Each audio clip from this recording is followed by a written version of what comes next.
Good morning, everyone. I'm John from HTN, and welcome to this webinar this morning, which will be quite a practical webinar to share and discuss best practices in digital transformation.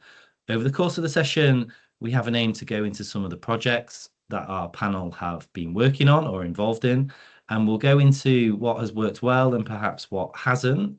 We'll move on to talk about measuring success, digital maturity, priorities for the year ahead, and making progress. So we've got a lot to cover over the hour. So I'm pleased to welcome our panel joining us this morning. I'm pleased to welcome Simon Brown, Head of Digital at the Royal Papworth Hospital NHS Foundation Trust, Tom Stocker, a Digital and Innovation Leader and EPR Advisor working across a number of NHS trusts, and Simon McNair from Restore Information Management. So thank you to the panel for joining us this morning. A couple of housekeeping things to cover before we start. If you in the audience have any questions, please type them into the chat and we're keen to hear from you. As well, if you have anything that you would like to share, please type any answers or share anything in the chat as well. We are also running a survey at the moment, which is in line with the themes of the discussion today. So I've just posted it into the chat and I'm keen to hear your views on this in the survey. So if you could take 1 minute to complete the survey, that would be fantastic. And finally, this session is being recorded, so you can read or watch it back at a later date. The HTN team will be doing a write-up also. So let's start with some wider introductions. If I could ask our panel to share their role, remit, and their organisation, and just provide a bit of a background for us. So, Tom, welcome to the webinar. Could I start with you, please, for a wider introduction? Thanks so much. It's great to be here. So I've got a background as an NHS Services Commissioner and in digital regulation, where I got absolutely hooked around 2017 on the power of data and digital and what it can do. And since then, I've been working nationally and locally to try and push the boundaries of what can be done with digital. Recently, I helped with the Clatterbridge Cancer Centre's digital strategy and developing their digital team, doing a lot of delivery around that. I've helped to set up and do the business case for the EPR in the Liverpool group of hospitals. And then now, in the last year, I've been helping Mid and East Cheshire with integration support and Norfolk and Waveney, again, around integration and EPR workflows. So really great to be here. I'm excited for the topic and yeah, let's crack on. Fantastic. Thank you, Tom. And keen to go into some of those projects over the next hour or so. Simon from Royal Papworth, can I come to you for a while? Hi, John. Hiya. Yeah, of course you can. And hi, everybody. Morning. So Simon Brown, Head of Digital at Royal Papworth Hospital, a specialist hospital for heart and lung care. And yes, we always say number one in the country, but others may lay claim, so I'll be careful about making that, but certainly one of the leading hospitals and a specialist hospital in that field, providing support to patients, but people, the public, across the whole of the country. So my background is last 10, 15 years in NHS, covering both specialist where I'm now in Papworth, but also prior to here, I was at South West London ICB and working within that specialist area, but also covering One London as well. I'm part of the drive, working collaboratively to deliver regional wide programs and initiatives, which, just for the context, and that in terms of the public, it's 1.7 million people were with public within Southwest London. But then you're looking at London as a whole, 10 million people. So one of the initiatives I was leading on was driving out the NHS app straight after COVID, during that time, off the back end of COVID. So it's a big pieces of work. And even prior to that, within the private sector, working within digital agencies, delivering kind of various campaigns on that front. So my background is a mixture, but always it has been from the outset, actually, when I was at university at Nottingham, looking, and that's going back quite a few years, dare I say, but looking at how you can use digital technology to improve on where things are at now. So that's what we obviously commonly term as transformation, for colloquial local speak. So always been there for the last 20, 25 years. Just a great passion and driver, continuous improvement. What can we be doing and using it? Excellent. And just then you mentioned about some of the subjects and that change. It's how do we do that without creating a fear amongst people that change is going to cause a detrimental impact to them and their role or the security of their job? So yeah, that's one thing that I've learned is a key thing to manage and always keep sight of. So yeah, that's my background, and plenty of projects going on at the moment covering that. So yeah, thanks so much. Excellent. Keen to go into some of those and talk about change and the impact and the management and how to do that. Best practices around that would be great. Simon, could I come to you for the final introduction, please? Keen to hear your role, remit, and organisation. Yeah, brilliant. Thanks, John, and nice to meet everybody on the call and the panelists. Simon McNair, I head up Restore's information management business development function in the UK. So that covers both our corporate side of the business, but also public sector and healthcare. I've got a background in information management, digital transformation, and in the context of this call, kind of patient communication management. So run a team of about 12 with a dedicated part of that focused on a team helping the NHS with some of those enablement programs linked to the deployment of technology and some of what was the frontline digital transformation programs. I'll talk later about that enablement piece because I think there's obviously a lot of conversations today around technology and maturity across the NHS, but certainly what I've been involved in and what Restore supports is helping NHS organisations, enable, particularly where there's a legacy paper and data challenge, get access to the information much more effectively to drive improved outcomes and better patient care. So yeah, really looking forward to this. Thank you, John. Fantastic. Thank you, Simon. Okay, so let's get started. So like I mentioned at the start, keen to hear about what's working well and what hasn't. That's part of the theme of the webinar today around best practices. So let's go straight into that. Keeping with you, Simon, could you take us through a project or some projects and what worked well and perhaps why it worked well? Keen to hear from you on that one. I'm going to quickly ask. Yeah, which? So we're going to go which Simon? Do you want the other Simon? Yeah, go. Yeah, Simon McNair, please. That's what I think. Yeah.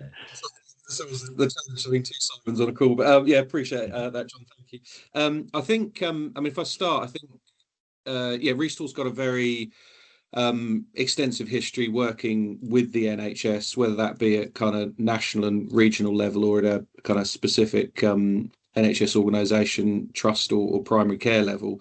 I think we've got, for a long period of time, but we're seeing more kind of intelligence around how these paper to digital programs particularly work, underpinning the investments that the NHS has made in technology and systems and EPRs. So we've got work at the moment with one of the kind of larger Midlands university hospitals around their program. As a records management business, there's an element of legacy to what we do here and legacy operations and ways of working in the NHS. And there's still a lot of paper in the system, if you like. So part of that is around securely moving about 500,000 patient records, securely moving, cataloguing and listing, and then putting in some of the technology then around auto ordering and intelligent access to that with those systems integrated with the Trust's patient administration system, and then working with them on a program of digitization that at its heart is about underpinning and enabling the investments that the Trust has made in both its EPR and its clinical document management system. So that's a good example, I think, of the work we're traditionally doing in the secondary care market. And very much I describe what we do as a trusted partner to enable the NHS to move from analog to digital. And then we're also seeing quite a bit in the secondary care space as well, centralized national document repositories, legacy decades worth of your and my Lloyd George or GP records stored in local doctor surgeries and GP practices. That program is all around freeing up space, getting access to information, and then making sure the records and the data is available free at the point of use with the national NHS England National Document Repository to use.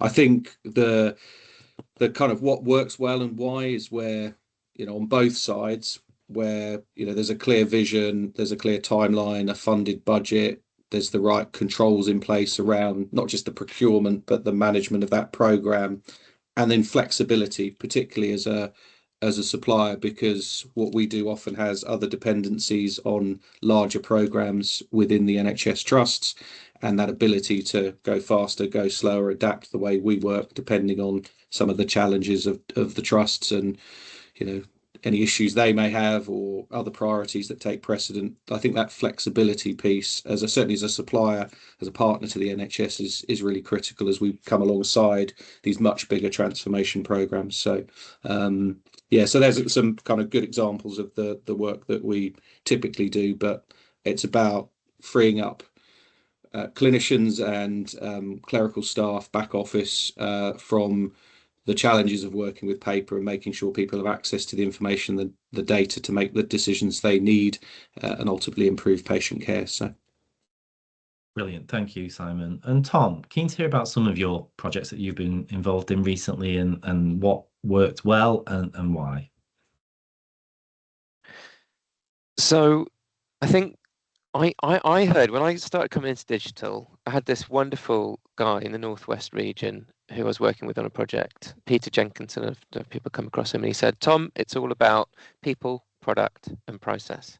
And I keep coming back to that because it's absolutely right. But I would just add, for the NHS, we've got an extra P, which is paperwork. You need the paperwork to be right, so you've got the right mandate, governance, resources around your project. Otherwise, the people and the process will fall over. And I think that it's really interesting, isn't it? But part of the reason why I love working digital, and I think we have such talented people that stay in digital, even though it's sometimes quite punishing, is because you have such variety. So if you think about a small project I did recently was to create a chatbot to capture symptoms for cancer patients, so they're on treatment. The evidence base is if you can do that really well, you'll keep people on treatment and you'll improve their survival by catching symptoms and treating them with supportive meds earlier than otherwise. So that was really fun because it was in an innovation context. The process was net new, and there was enough energy behind the idea and the product to be quite flexible with the clinical team around how this should work and how we can do it right for the patient. So that was like a bit of a Goldilocks project, but you can only do those Goldilocks projects when they're small enough.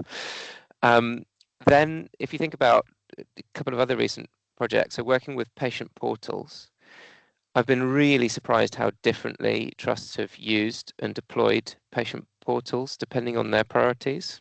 So one of my clients very much around waiting list validation and making sure, I was actually, I think in cardiology, Simon, interestingly, that we absolutely make sure that people know why they're on the waiting list, what to do on the waiting list, and how to get off the waiting list if they decide that they don't need, want to be there any longer. And for another trust, it was doing it to such a high level of quality that actually I think is incredibly slow, going into two specialties and almost like overboiling what should and could be done with the patient portal to the detriment of all the other specialties in the trust.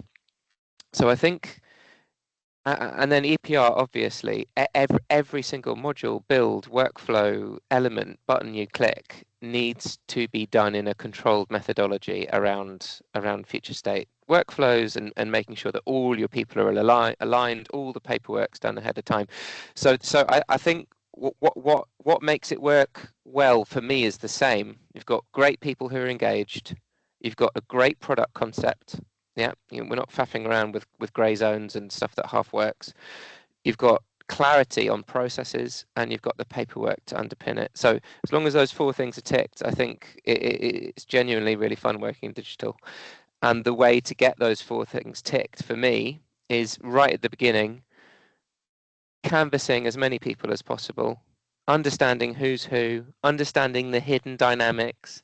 So in the NHS, in any change, Simon might appreciate this, I learned this from New Zealand, you've got your puppy dogs who will go along with everything. You've got your cats that will give you a quick scratch in the face, but then that's it. You've got your dinosaurs that hate change and are very old-fashioned, and then you've got your crocodiles. And for me, it's the crocodiles you need to watch for. The lurkers in the project that don't like what you're doing, but they don't tell you. And then all of a sudden, they take a big bite. So if you can get your initial mapping of who's who and you read people well at the beginning, then for me, it's that once you've done that, it's that time to achieve consensus. If you can reduce that time to achieve consensus and increase the quality of consensus, the rest tends to flow, unless you're working with a duff product. So I don't know if that chimes with other panelists, but that's my answer. Thank you, Tom. Very interesting. Simon Brown, what's your thoughts on that? Lots after what Tom's just said.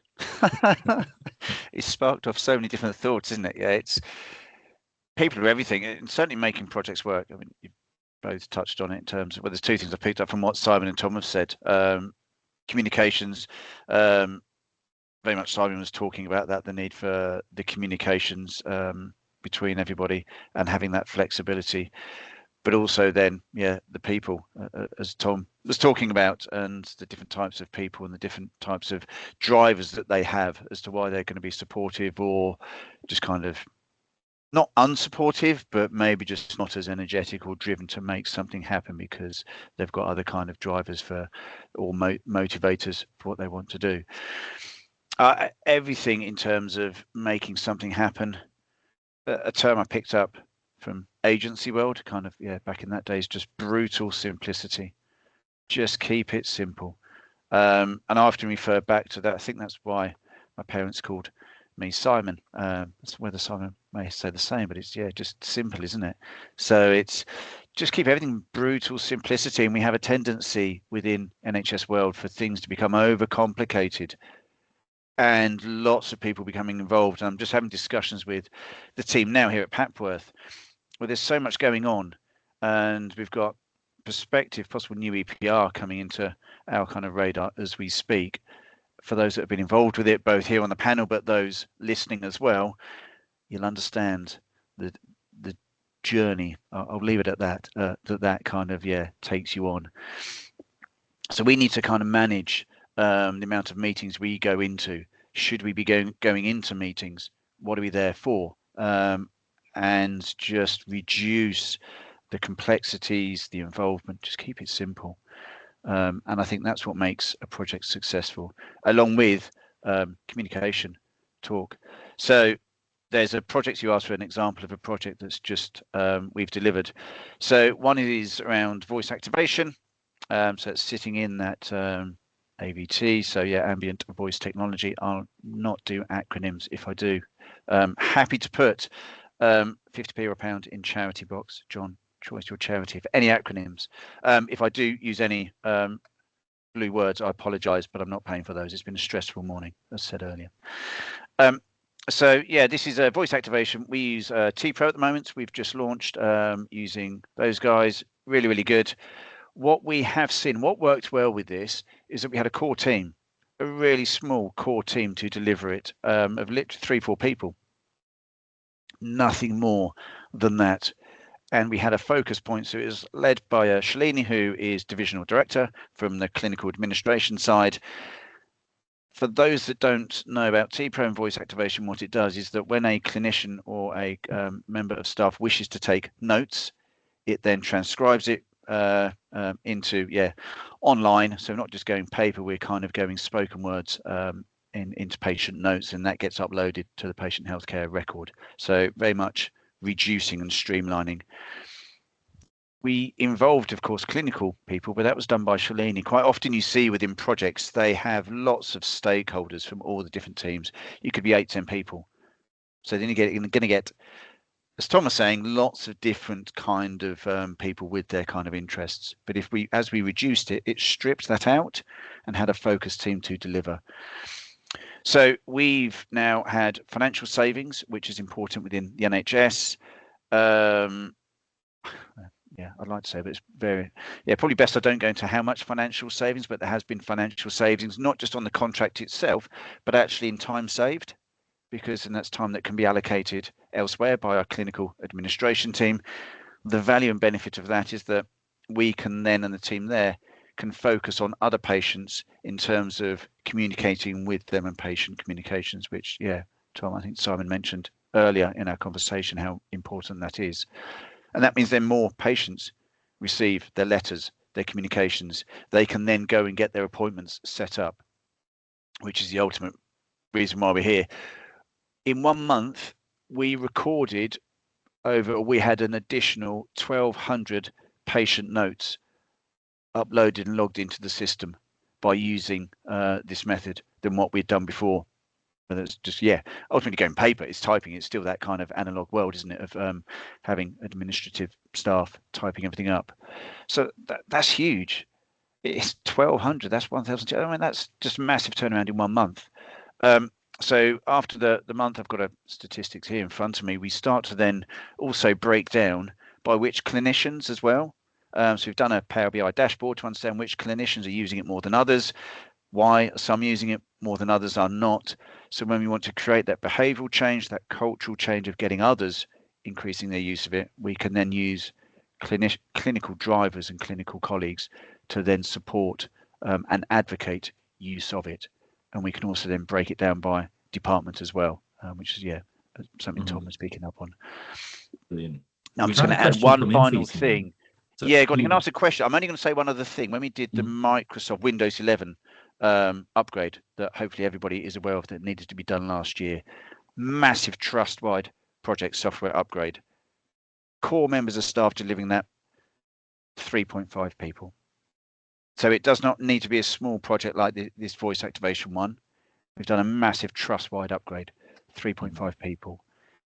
It's changing behaviour and culture. Yeah, that was a big thing. And that's something I've introduced here. So, very yeah. So you had a question. Yeah. Sorry, John. Yeah, I had a question. Yeah, it's a great question. Have you been able to evidence any quality benefits with the project on ambient voice? Yeah, quality in terms of productivity. So we're now taking, yeah, as mentioned, 1,000. Well, it's actually 1,169. Increase in terms of patient notes. We're being kind of taken and then back up onto the patient healthcare record system. Off the back of that, we've also noted as well there has been an increase in terms of the end patients being seen. So of course we all have targets that we work to.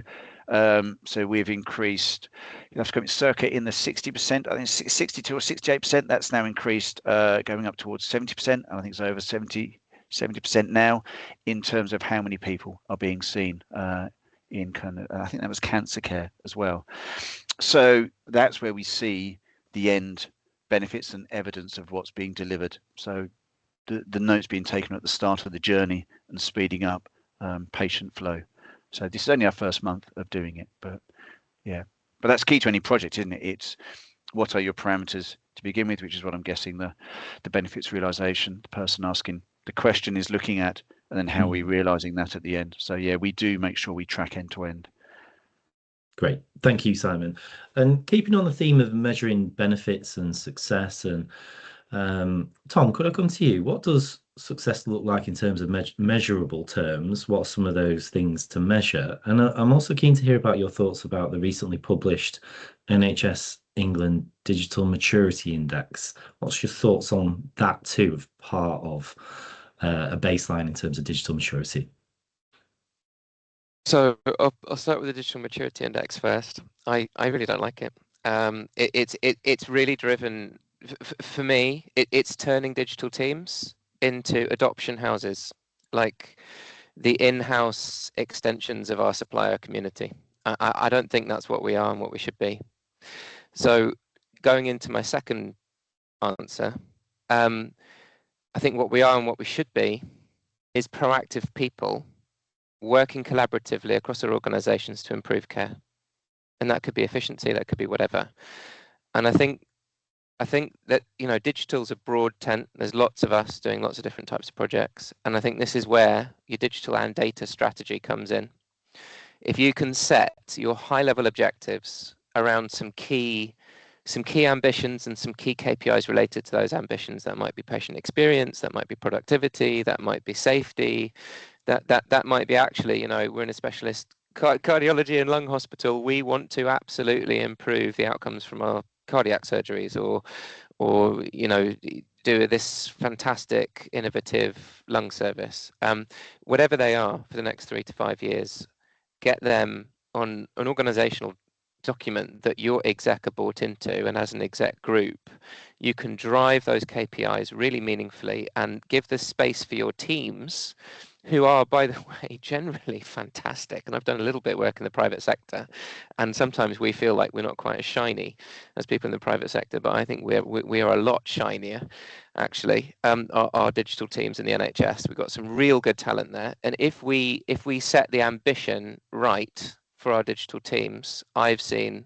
incredible response from everyone, every level, in terms of, yeah, okay, how do we do this? How do we use our technologies differently? What's emerging? And that, for me, just changes the whole feel of what it is to be in a digital team. If you can get that strategy right and that overarching objective. But then I think there are 2 other bits. Every time we do a program, so AVT's flavour of the month now, last year before, it's probably patient portals, EPR's happening at the time it happens. Like, there'll be these big things that you do that will have a material impact on the services that you're supporting. And I think there's 2 bits where I'm really sad to see the resource and the oxygen being sucked away from too easily because of organizational dynamics and because of the fact that we have so much legacy that we're forced to manage day in, day out. But it's the last mile question and the extra mile question. So the last mile question for me is, how do you use data, like we were hearing about from Simon with AVT, getting down to the specialty and the specialist level? How do you use data to make sure that absolutely everyone who should be using that solution is using that solution and they're using it in the right way?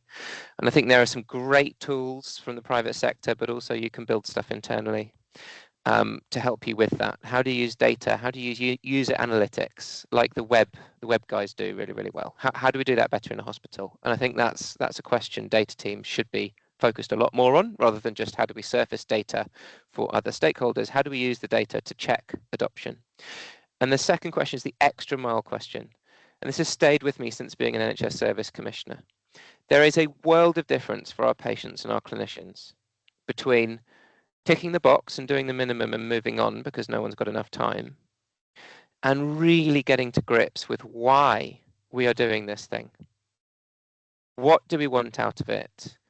And how do we become data-led in those questions? So data is often aligned to digital. It's this amazing resource. Can we carve out in our internal culture, in our internal processes, the time and space for our analysts to help us when we're doing patient portals, when we're doing AVT, to think really creatively and proactively about, okay, which areas of care services will this affect differently? Where are those hidden benefits that we can unlock if we do a little tweak to the way that we implement, or a little change to the way that we're doing things with the supplier? So for T-Pro, I've seen it. It's one of the best for sure that I've seen in terms of capturing clinical information in an accurate manner from voice. So how could we use that to improve our cancer coding, our grading quality, our SAC journal database? You know, like it's that extra little mile where if you just do a kickoff and go through the motions and you sit back in the seat a bit, you'll never get to those benefits that you would get to if you think, right, getting my coffee in the morning, I'm here for the patient, we're going to create some energy with the people around this project, and we're going to go the extra mile, we're going to be data driven, and we're going to unlock those benefits. And I think those 2 worlds, they can look and feel the same from the outside, but what you can achieve is wildly different. Great points. Thank you, Tom. And Simon McNair, keen to hear your perspectives on that from your projects and experiences. And as well, the question, how do we balance change with some of the challenges that there are right now? Yeah, I think I think it's interesting having an external view as opposed to being within the NHS, because whether it's a member of the public or in the context of the work that we do with the NHS, I think having that foundation of assessment. I wrote it down on the paper here. Essentially, how do you assess where organizations, we see it every day, different levels of maturity, different levels of programs and deployments and success. But ultimately, you need some level of baseline to be able to assess and test progress, that framework. And if you know, it's challenging to improve if you can't improve what you don't measure, was exactly what I wrote down on the page here. And whether you like the system or you don't like the system, not having a system of measurement, whether it's the right one or the wrong one, or one that doesn't necessarily measure the right things, or it could be measured a different way. I think having some sort of system of measurement is key to understand progress, because I think everybody on this, on the panel, on the call, will understand this isn't a one and done process. This is an ongoing journey, and therefore I think we've seen that with some of the reframing of the frontline digitization program is now a productivity program, because it's about enhancing and improving the investments that have been made, those existing large-scale transformations and programs. And it plays back to the data point. How does data flow in and out of the organisation in the NHS? How is that data used essentially to drive decision-making? And how is that technology then used effectively to inform those decisions? I think the other observation is the pace with which technology is changing. You can set a system of measurement and assessment today, and you have the risk of it being out of date in 12 months or 24 months, because the landscape's changed around, the way it's assessed, or you're talking about the next generation of technology that's being deployed and assessed, and the benefits and the outcomes that are being driven through it. And you also see it on large scale corporate, but also public sector and government programs. By the time you get to the point of actually delivering what you set out to do, you could be 2, 3, 4 years down the line, and the landscape's changed around you. So I think that ongoing, whether you like the assessment, the methodology, the pillars, and how those criteria are assessed or not, having a system of measurement is critical to drive those successes.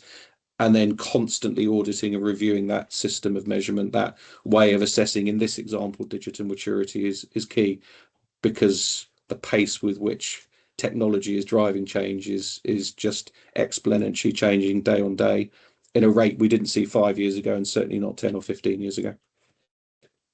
Fantastic. Thank you, Simon. And Simon Brown, keen to hear your thoughts on the digital maturity assessment and measuring success. What's your views?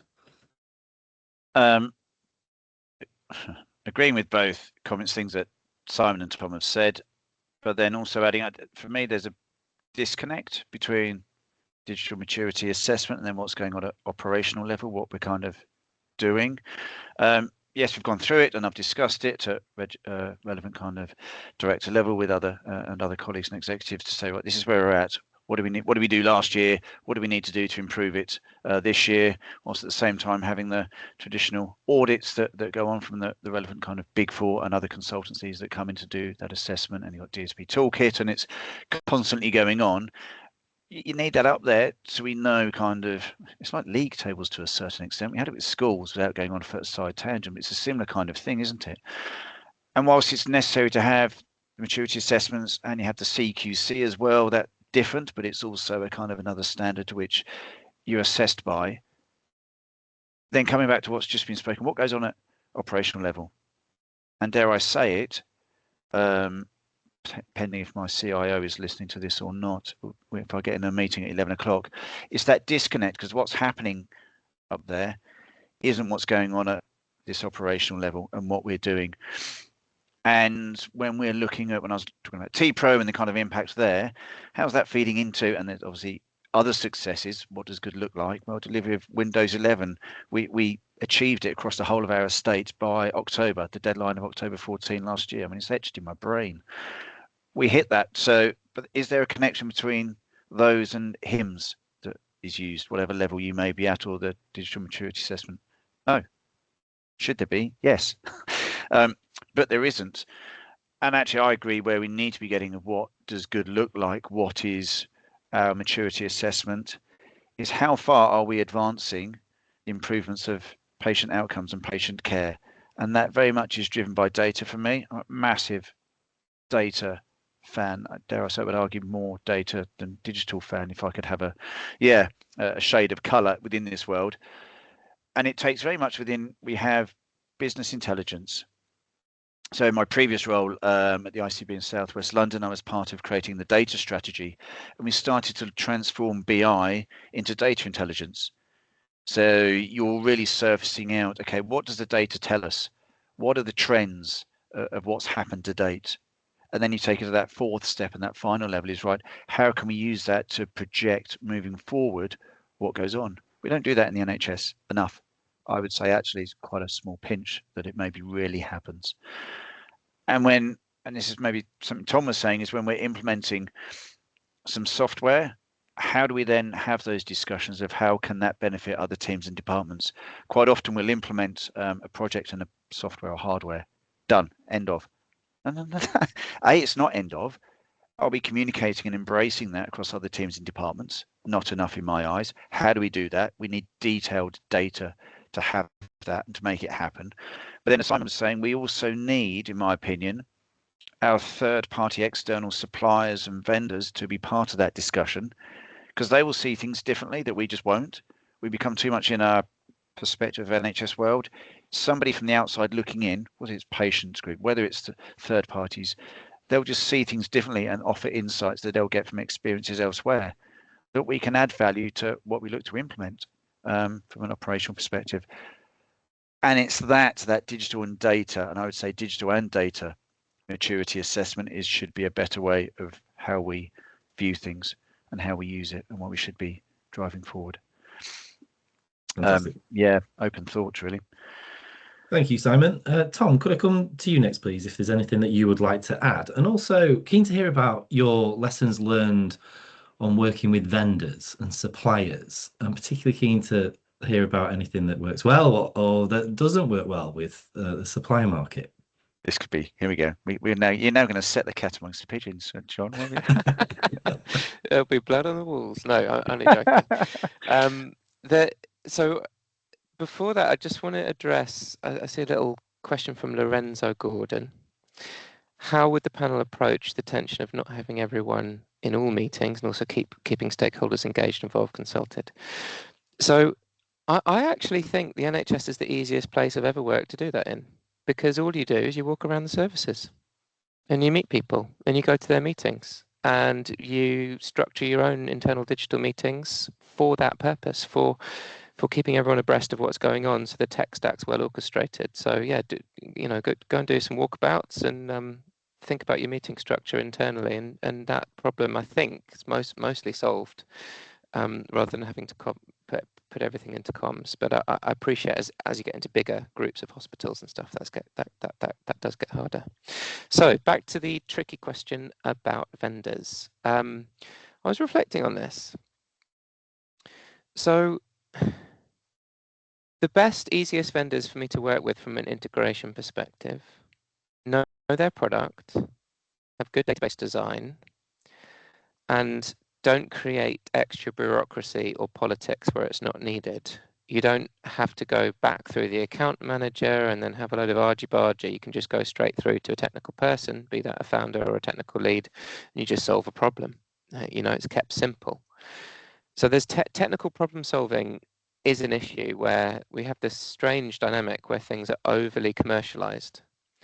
But then you've got different types of suppliers as well. So there's your big vendors, like your CRIS suppliers and your EPR vendors, where for me, it's just about getting through to the right person quickly and being in the driving seat of what you want to do with their product and knowing their product. And if you tick those things, it's fine. And then it's just a case of, well, how do you get good quality engagement from the supplier with paying less? And I think we can all learn a lot across digital and the NHS. In fact, I know we can all learn a lot.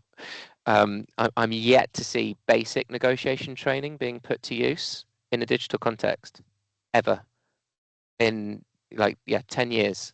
Whereas when I used to commission, multi-million NHS services for a CCG, we get training every year from a legal and from a negotiation perspective.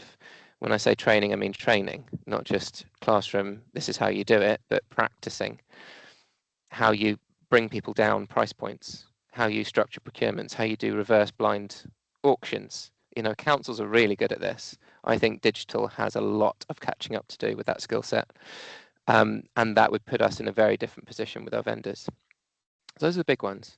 But then you've got to remember there's also some fantastic small vendors out there, probably these agencies that Simon keeps talking about, who have a skill set around user design, who have an ability to work with web, to work with the emerging technology. And I think back to some of my first digital projects were with those kinds of vendors.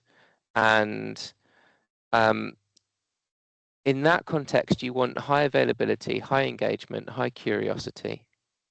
And if you've got those things, plus an ability to work with, never split the difference is fantastic.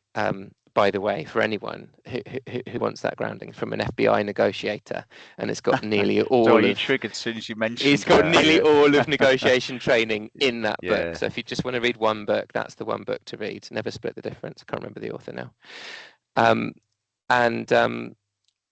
So yeah, there's all sorts of interesting agencies out there. I think they are less able to work in the NHS than they think they are.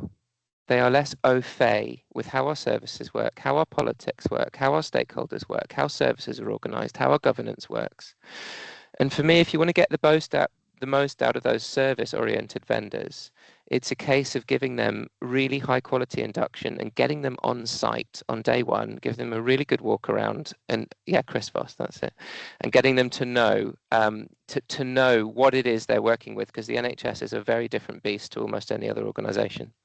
And once that clicks, then their skills can be unlocked around user design and working with technology. And was it Simon, were you saying that the kind of, like, for me, I've got this incredible level of cognitive dissonance at the moment working digital in the NHS, because we've got most of our technology and our money gets spent on solutions that were designed in the 70s and built in the 90s on cache databases and mumps code, which was all about getting things to perform within band live on old servers that weren't very powerful.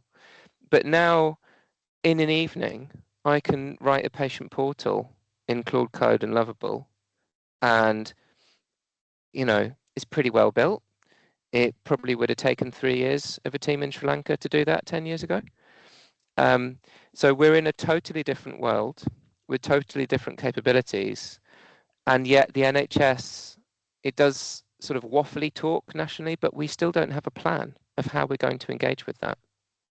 How we're going to do AI outside of highly regulated little boxes. How we're going to own our own code base or not. How, that there's still very, very little going on in that area. And I think the longer we leave it, the more uncomfortable I get. Great points. Thank you for that, Tom. And from a supplier perspective, Simon McNair, keen to hear from you and your thoughts. Yeah, I think from a supplier perspective, it's about, I touched on flexibility earlier. I think that kind of goes both ways. The more information we have up front, the more we can understand the organization. That's the part of being an effective and a good supplier to any customer, is understanding the kind of the wider context, not just in terms of that particular requirement, not that particular service delivery, but what's happening at an organizational level, what's happening at a kind of a macro and a micro level with organizations with the NHS. I think it's also then around having that really clear scope up front, actually, whether it's NHS or public sector generally. You see some brilliantly clear requirements to be able to respond to. The clearer they are, the more transparent they are, the more engagement there is in the process. Firing something across with a 3-week turnaround without any engagement with the market because it's a tick box exercise, it's back to that training, that development of the commissioning sides of organizations. The better planning, the better engagement, the better output you're going to get from the market. So I think there's a lot to be done up front, and then I think there's a lot to be done in terms of that particularly joint deployment. What are the dependencies on a supplier side? What are the dependencies on the customer or the NHS side? And some transparency about the resources, the people, the technical capability, the timeline, and the fact occasionally you just might have to move some of the expectations you've got because there's a bigger rock there than the rock you're dealing with at the moment. So I think it's about honesty, transparency, working really effectively. And those are the relationships that from a vendor perspective we have, supplier perspective we have with NHS Trust, where it works well.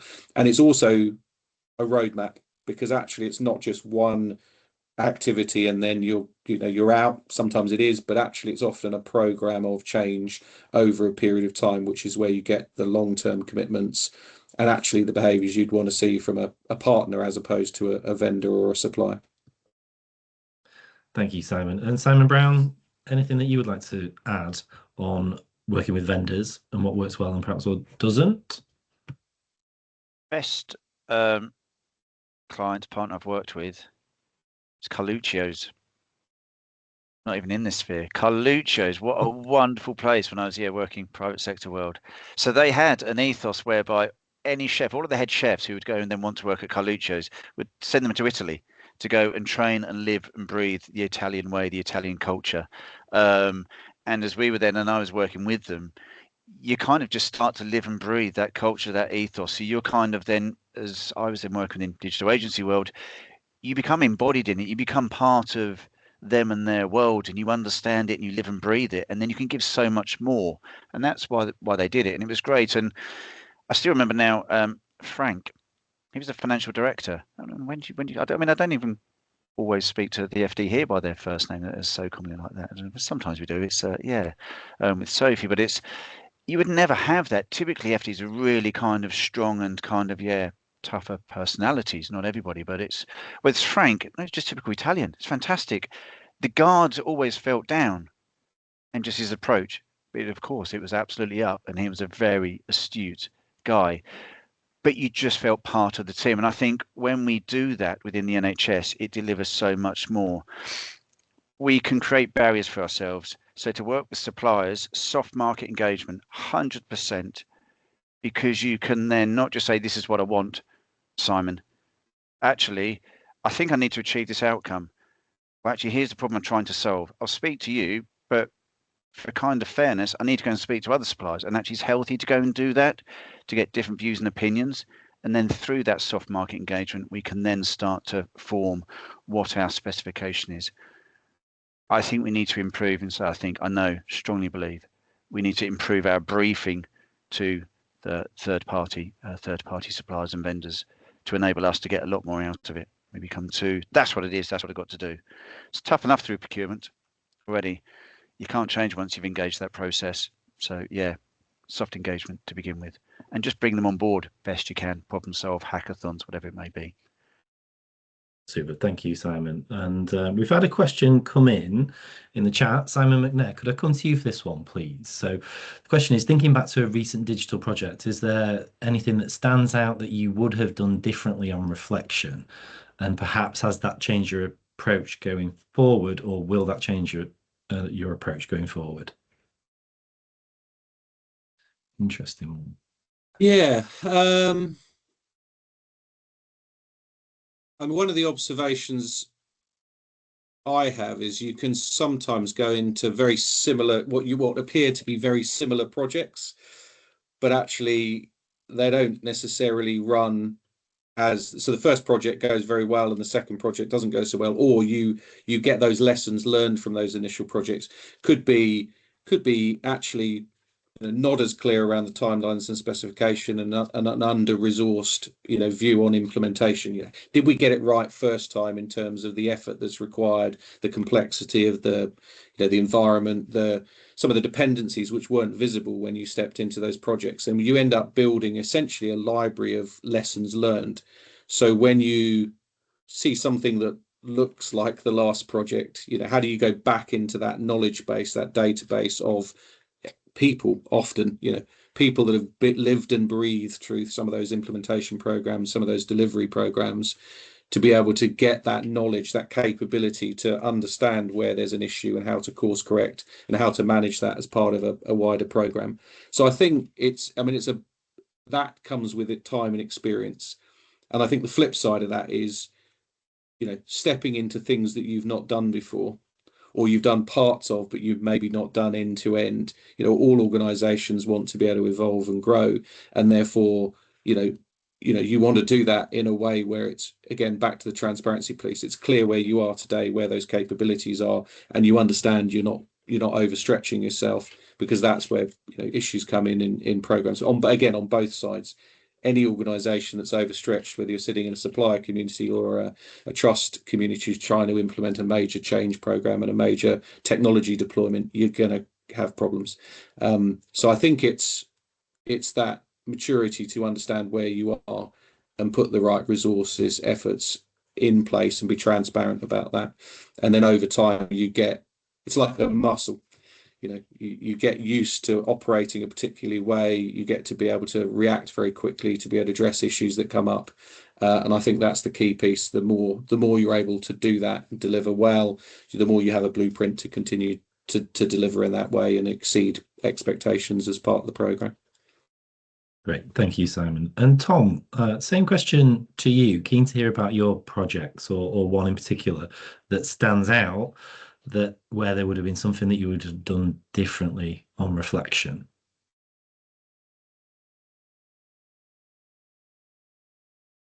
So I guess I'm a little bit different to most people. I always want to go and herd the extra cat, spot the extra issue, solve the extra thing ahead of time where I can. So that's not where I fall down. Where I fall down, my projects, it's in knowing when to give enough oxygen to a political process, knowing when to spot it when, do you know what, the organization's just not ready to do this. However much we push, however much there's an ambition that's there underlying, there are reasons and dynamics going on that mean that it's just not a context in which we can do something ambitious or we can do that digital program.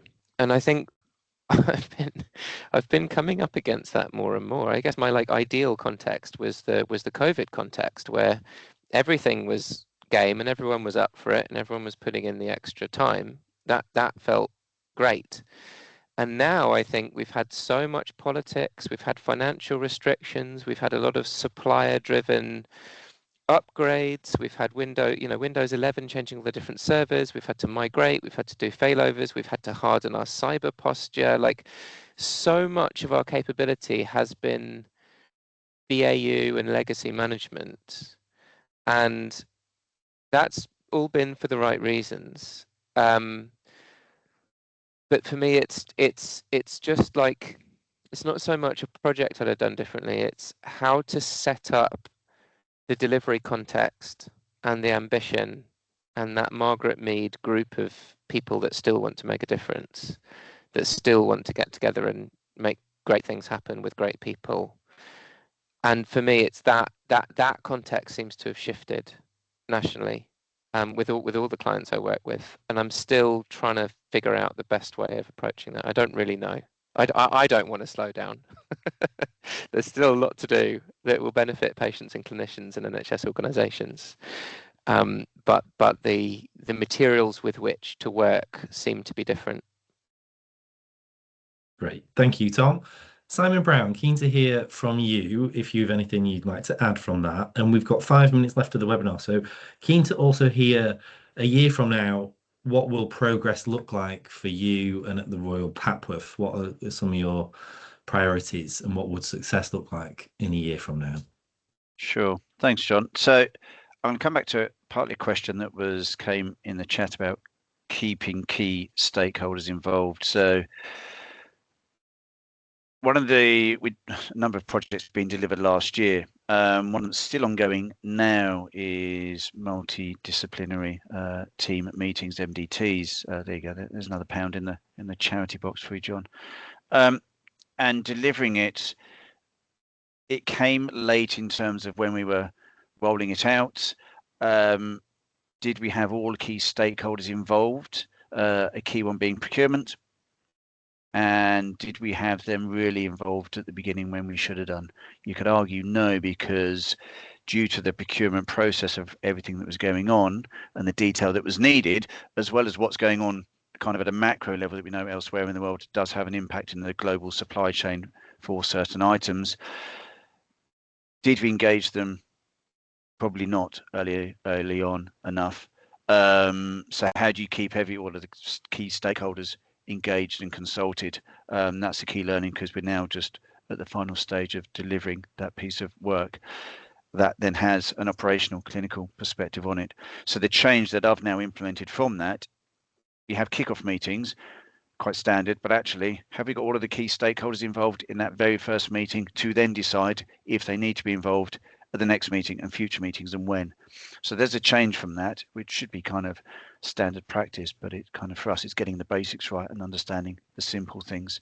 Otherwise you start to become into a behavioral habit of, well, I always involve these people in the project. No, let's go back to the very beginning. Who is on that checklist that we need to involve to make sure it's there from the outset? In terms of a year from now in progress, data, without question. More use of data, greater use of data, and how we use it, not just using it for the sake of you producing another dashboard in whatever software you may use, Power BI, Click, but using it for purpose and reason to deliver change for better patient outcomes. That's what I want to see more of, what we do here. Great. Thank you, Simon. And Simon McNair, a year from now, what will progress look like for you? We haven't specifically touched on it in this call, but I am conscious, read the press, talking to the customers we've got, just following my LinkedIn profile. The NHS is going through a tremendous amount of change, in terms of structures, both nationally and regionally. So I think, in a year's time, actually having that bedded down changes. We're in a period of change. Managing change is difficult. Getting to a period of time where that future model nationally and regionally is in place, I think will help, from a commissioning, from a service delivery perspective, from a policy and a decision perspective. So I think we're in a period of change at the moment, and yet there's still a day job to be done. There's still pressures on the healthcare system. There are still EPR systems to implement and technology to review and deploy. So I think in a year's time, having more stable structure and some of that change programs embedded down and clarity in terms of delivery nationally and regionally, I think that goes back to the point I think Tom raised earlier around the technology. What sits nationally versus what sits regionally. What are the policies and the programs around leveraging some of that technology in a consistent way? What sits centrally, again, what sits regionally, because there's some great work done at trust and regional level in all sorts of areas with agility, working with partners, working with their own development teams as part of their regional or their trust roadmaps.